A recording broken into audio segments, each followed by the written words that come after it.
Thank you for supporting the Martin Luther King Jr. Freedom Center and our To Us You Matter Civic Engagement Summer. I'd like to say just a couple things about the summer, and I know several of our students want to do the same. The Civic Engagement Summer was dedicated to three goals or three purposes. Being relevant, the first purpose, is a matter of being of use, to be useful to the family, to the community, to the state, to the nation, useful to humanity. The aspect of how to be useful really matters on your internal strength, because you could be more useful the more that you have compassion and empathy and solidarity and have an affection for those around us. So to get that strength, we have to develop a self-control and actively participate in our own self-transformation.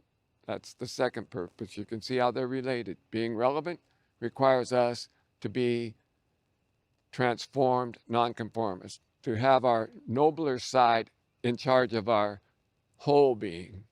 And lastly, the development of bases around the state. We already have several in other cities, and the idea is that the science of nonviolence, particularly Dr. King's nonviolence, grow and develop. The summer began July 1st, and for the first 2.5 weeks, we had a day camp going from 10 a.m. to 3.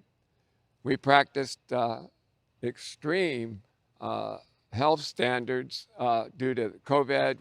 The middle of July, we took a road trip organized and dedicated to learning from others about their leadership ways of practicing nonviolence. So we went through the states of Washington, Oregon, and California. We met with tribal nations, particularly the Quinault Indian Nation and the Yurok Indian Nation. We were in small farm towns, farm worker towns, and of course in some other large cities. And we traveled 1,600 miles, had over 300 hours of face-to-face classes based on civil rights and social justice history and the works on the science of nonviolence of Dr. King. Last week, Congressman John Lewis died, and at his funeral, Reverend James Lawson made the point that higher than a civil rights warrior, more well-rounded than a civil rights lawyer, John Lewis was a leader of a U.S. nonviolent civic action movement, and that is going to help create civil rights and voting rights and human rights. That's what we did, and now, please, I'd like to present you with the opinions and ideas of the young people. Thank you again for your support. Something is happening in this country. Something is happening in our world. People are rising up. The mood of insurrection is high. And we have been forced into a point where we're going to have to battle with the eternal issues which have plagued mankind throughout time. In the end, we will all be judged, not for where we stand in moments of comfort, but from where we stand in moments of controversy and discomfort. We must learn to live with the truth that one cannot live as me, but only as we. We must learn to love and respect all of the different individuals that it takes to make up we. We must change our ways in order to include we. And we must change our ways to make sure everyone is comfortable in saying we. It was never I, the people. It was we, the people. We have the responsibility of making the world a better place. We want justice and reform. So let's stop waiting for others to do it. Self-transformation is not a solo journey. To better ourselves, we must look beyond ourselves, our desires, our cravings, our wants.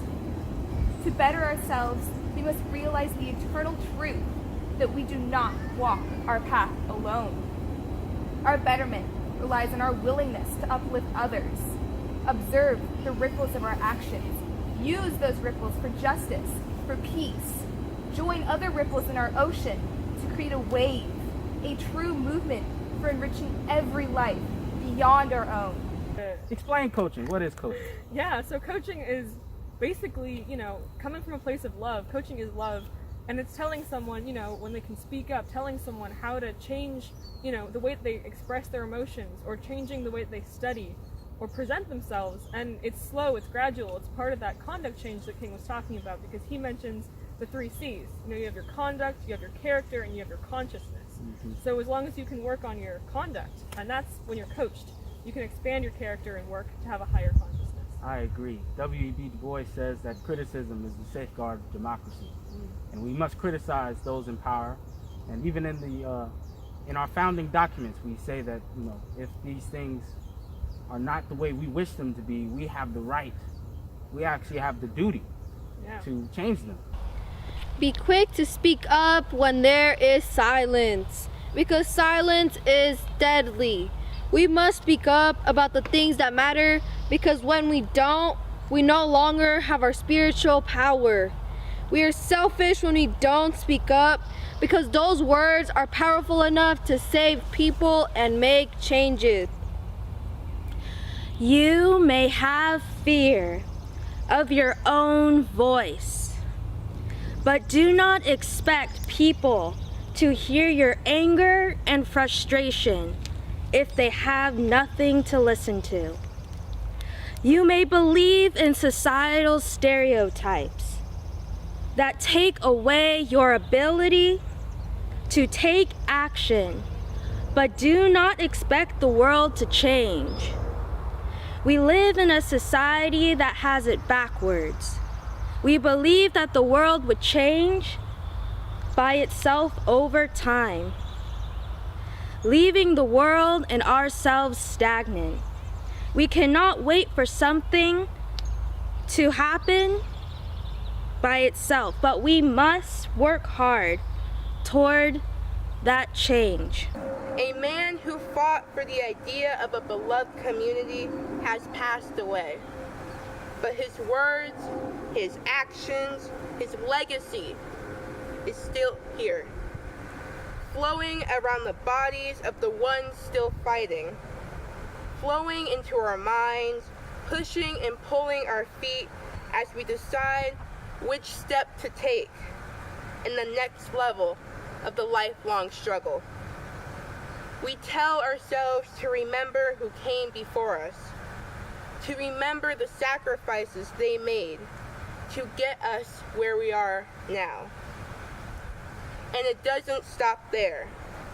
As we are the next group of leaders in this lifetime struggle, we have the legacy of John Lewis on our shoulders, and we must take that legacy as a tool to continue in the fight for freedom and rights for all people. Thank you. We must remind each other hope. For when we are weakest, we are strongest. When we are bonded with responsibility, we are freest. Free for work, free for necessary trouble. Education! Our society desperately needs to focus. The standards that we have are not good enough. In order to practice nonviolence, we must avoid shallow discussions and dig deeper.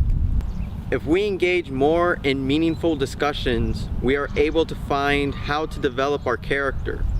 If we continue to allow shallow discussions to rule not only our lives, but replace our culture with it, then we will continue to be lost. Nonviolence needs one to reflect on their values and use one's ability to reason and analyze. While pain may blind one person, it will give clarity to another.